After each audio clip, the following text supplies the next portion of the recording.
Hi, I've written this book and I've named it How to Love the Lord.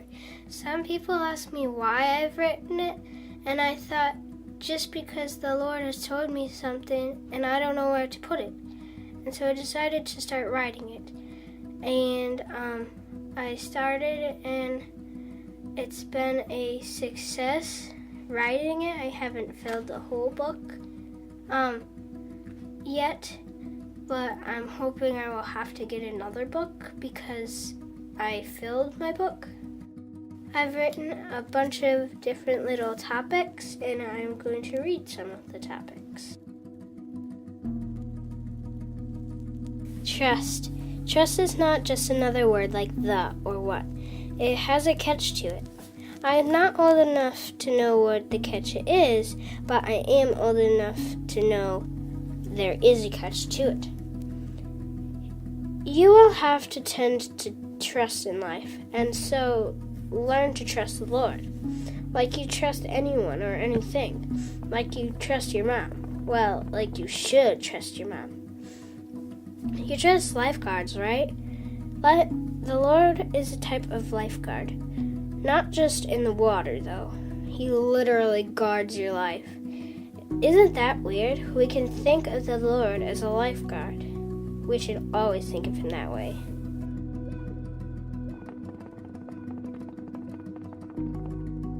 Thankful. When you see the word thankful, do you see the word thank in it? Thank means you thank people.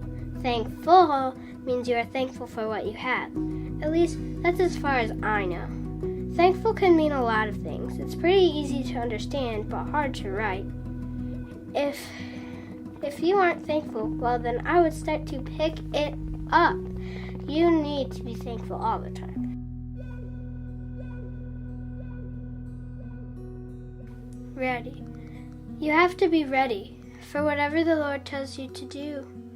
He could say, one day let's move to California for 2 weeks and then to Texas.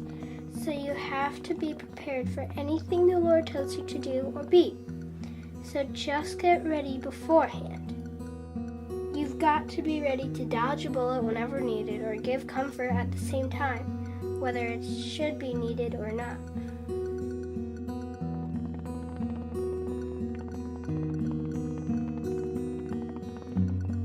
Faith. You need faith to love the Lord. It's pretty easy to gain faith and keep it with you for as long as you need it, but it's also really easy to lose it. Faith is one of those things you can't really live without. You would pretty much just not have an imagination of what your head could happen. Your head would picture what would happen all the time. See, that's even faith.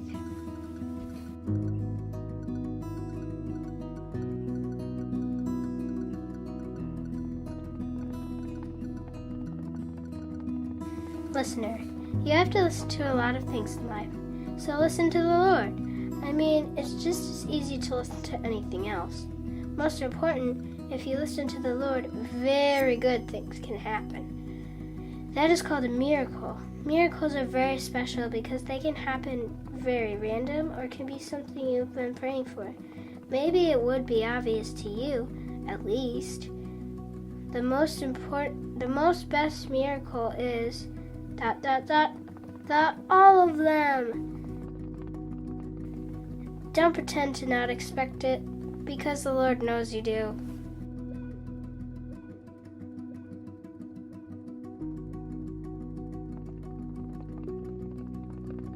Prayers are important. To speak a prayer, whether it is in you or out, it is important.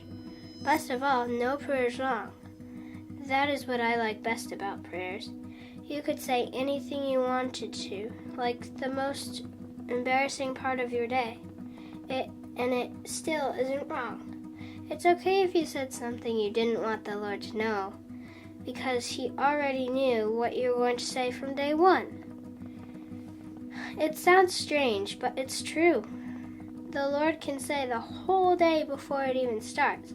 That is amazing. He even makes you say those words that you say. He makes me write the letters I do so I can create words. I love the Lord, and you should too. It's good to love and it's good to say prayers. Everything I put in this book has to have a relationship with Jesus God.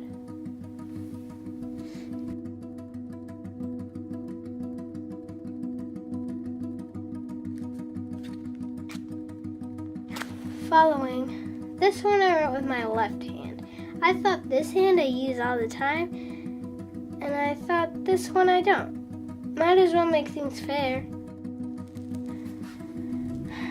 How do you follow someone? Someone once asked me. Well, I can't tell you. It's either hard or it's simple because we are very different. Very different people with very different minds. How you follow someone, or how you follow something, is you commit to it. For example, you follow the rules in school. Well, you should at least. You also need to follow along with the Lord and commit to what He is telling you or does to you. Otherwise, your life would be kind of boring. You wouldn't have very many surprises like you do right now.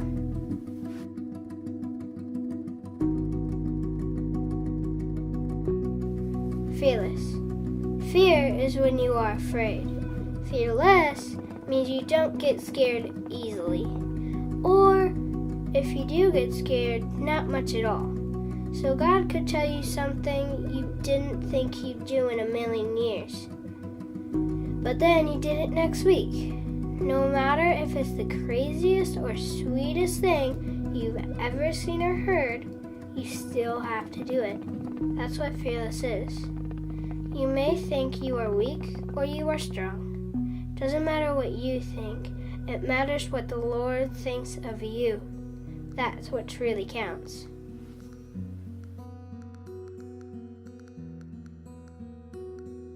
Stronger. You have to be strong, but the feeling's strong. It will help you with a lot of things in life, and I can tell you that right now. Most likely later, too. Like, say someone's being mean to you. You can't just run away. You've got to speak up for yourself. After that, go tell a grown-up what happened.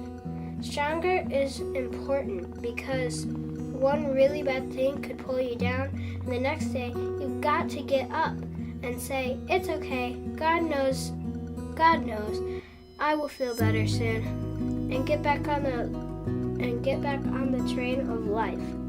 Sometimes it may be a little harder than other times, but that should be okay.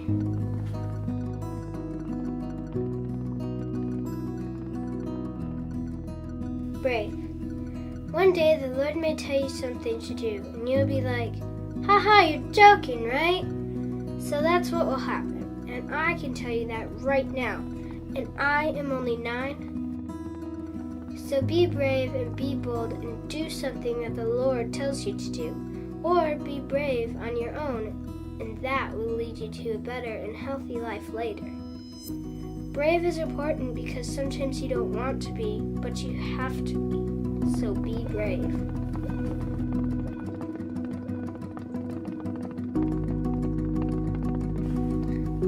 I'm just going to have a little prayer here over all the people in the life group. Dear Lord, I thank you for this wonderful day that the people in the life group has had. And I pray that wherever you set their foot, they will go, and I just pray that they will follow your footsteps and someday be just as great as you are, Lord. And dear Lord, place your hands on these amazing miracle workers, and amen.